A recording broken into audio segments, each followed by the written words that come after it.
કારણ કે આપણે યાદ કરી રહ્યા છીએ એવા વિરલ વ્યક્તિત્વને, એવા મહાન યોદ્ધાને જેઓ માત્ર એક વ્યક્તિ ના હતા પણ એક યુગ, એક ચેતના અને એક શક્તિ હતા. આજે જ્યારે તેમની 150મી જન્મ જયંતિ આપણે બધા ઉજવી રહ્યા હોય અને તેમના કાર્યને ઉજવતા આ ભવ્ય મહોત્સવના ભાગ બનવું એ મારા માટે આંતરિક ભાવનાથી ભરેલું એક સન્માન છે. ભગવાન બિરસા મુંડાજીનું પ્રેરણાદાયી જીવન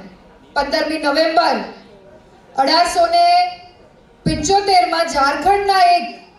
ઉલીહાતુ ગામમાં એમનો જન્મ થાય અને મુંડા આદિવાસી પરિવારમાં એક દેવ માનવી તરીકે ખૂબ યંગ એજમાં અંગ્રેજોની જે આક્રમતા હતી એની સામે લડવાનું કૌશલ્ય બતાવી અને સમગ્ર આદિજાતિ સમાજ માટે એક ગૌરવ, એક મહાન યોદ્ધા તરીકે એ વ્યક્તિત્વ વિશેષનું સન્માન કરવા એકત્રિત થયા હોય